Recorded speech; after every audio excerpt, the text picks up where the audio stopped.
Šitas teptukas tampa jau ne vieno mūsų projekto herojumi ir aš pirmą kartą jį paėmiau pats į rankas ir ką aš galiu pasakyti, ne veltui tiek Laurynas Eimostos, tiek Maksimas jį taip gyrė. Iš tiesų, šitą rankeną pirmą kartą tokį matau dalyką, jinai sukiojasi. Kad horizontaliem paviršiam dažyti teptukai visi yra kreivi, tai faktas dėl ergonomikos, bet šitas dar be viso to turi judesį kotas. Tai ir tu gali labai šauniai prispaust pirštu ir kai ištiesi ranką, tas kotas duoda judėjimą. Tokiu būdu tu neužlauži riešo, kas yra labai patogu, ergonomikos atžvilgiu. Toliau, dengimas dažų ir ištampimas tikrai aukščiausia klasė. Netgi, kiek mes dažėm, kolega irgi stebėjos, kad labai greitai dažosi.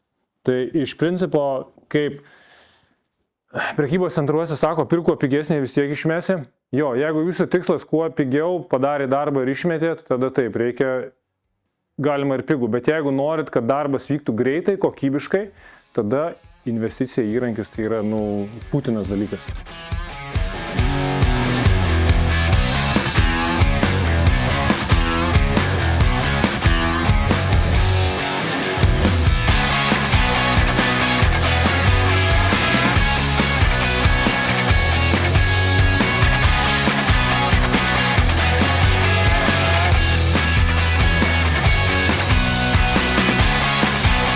Kitas dalykas dėl plaukų kritimo ir teptuko šėrimasis. Kiek mes jau nudažėm 100 kvadratų,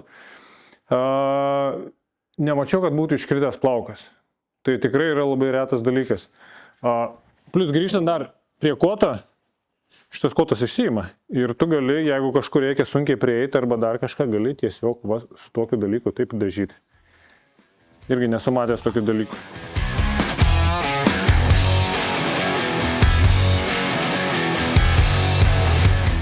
Kad dažymas vyktų greitai, dažai turi būti prie tavęs patogiai, bet kada gali pasiekti. Elementari vonelė, bet ranka taip pritaikyta, kad delnas labai patogiai įeitų. Vonelė išplotėja tam, kad galėtum ir su siauru, ir su plačiu prieiti. Plus, negana to, čia yra magnetas, kur gali mažai teptuką prisiklijuoti ir dirbti su dideliu. Tau nereikia. Ypatingai, jeigu dirbi ant kopėčių, tas yra labai patogu.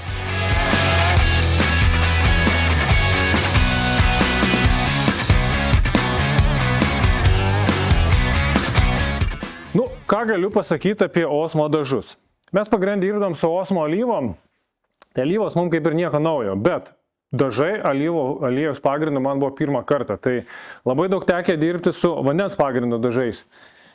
Tai alyvos pagrindu tikrai dažosi kur kas lengviau, dengiasi lygiau ir pats stumdymas ir tampymas vykstant kur kas lengviau. Tai yra mažiau reikalauja fizinių pastangų. Tai skaitau, kad pirminiam lygmenį šitie dažai tikrai užsirekomendavo ir tikrai labai lengva su jais dirbti.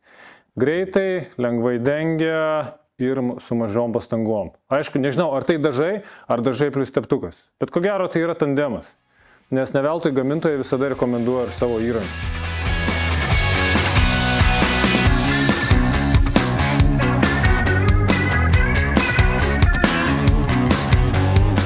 Turim dalį lentų, kurios jau vieną eilę nudažytai, žiūva. Ir ką aš matau, tai iš tiesų, kaip ir sakė Maksimas, reikia dažyti 2 eilėm, nes aš matau dažas susigėrė, išdžiūvo ir nevienodai pasidengė. Tai yra netgi kažkur, kur išmušimai buvo, šakos ir panašiai neuždažytų vietų. O ilgainiui tos neuždažytos vietos, drėgmė, saulė, karštis, temperatūros svyravimo, čia pirmiausia pradeda gesti, atšoka dažas. Tai tokių dalykų negali būti. Tai kad būtų kokybiškai padengta, pritariu, turi būti gruntuota arba impregnuota ir 2 eilėm dažyti. Antras užėjimas.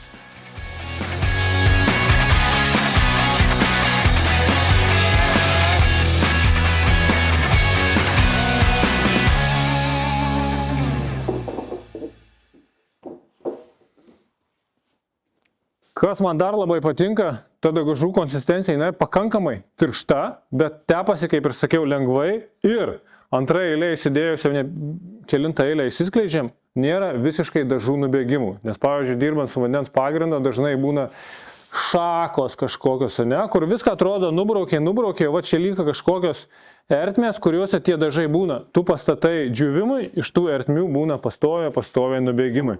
Tai Osmo šito tikrai neturi.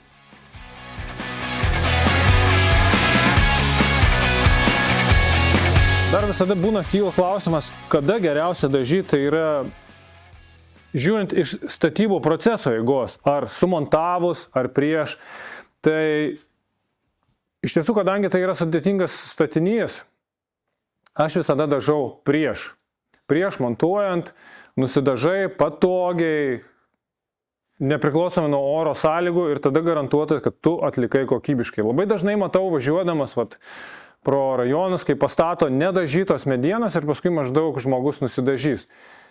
Tuo metu tikrai tai yra pigiau, nes pavyzdžiui dažyti visi mes galim, mokam ir atrodo, kas čia tokia. Ir finansiškai, kai vertinant, tai gaunasi pakankamai nemaža suma, bet vertinant laiką, tai irgi gaunasi pakankamai didelės laiko išlaidos, nes pavyzdžiui mes dviese viena eile viską dažėm apie 6-7 valandas, patogiai pasidėjus tokioj padėty. Tai yra ergonomika. Visiškai buvo patogu, smagu, 6-7 valandas, gruntavimas 2-3 valandas, impregnavimas ir dabar jau antra eilė. Tai faktiškai visas impregnavimas, gruntavimas užtrunka 2 dienos pilnos 2 žmonių. Tai pagrindė mes, kai turim tokius objektus, tai mes dažom pramoniniu būdu, užsakom, vežam į dažyklus ir objektą atvažiuoja jau nudažyti gaminiai. Šiuo atveju mes turim didelius balkius ir plus mes norėjom šitą projektą detaliai parodyti nuo A iki Z. Buvo patiem įdomu, kiek užtrunka tie visi nudažymai, tai dažyti pačiam, aš nežinau, ar gaunasi pigiau, jeigu vertini savo laiką. Viskau, 2 dienos patogioj būsenoje dažymas, bet jeigu tai būtų jau sumontuojant reikėtų, pirmas dalykas, tai priklausoma nuo oro, antras, tai yra visiškai nepatogu, trečias dalykas, saugok aplinkinius objektus, sienas, fasadus ir panašiai.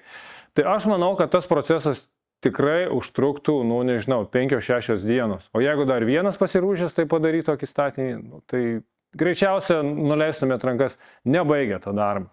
Tai ar pigiau susimontuoti nedažytą visą šitą statinį ir paskui nusidažyti, ar vis dėlto susimokėti šią akimirką ir turėti jau gatavą ir tiesiog neš baldus, tai čia priklauso jau nuo jūsų sprendimo. Tai ko gero apie dažymą ar baigsim, mes pabaigsim darbus, jūsų neužlaikau.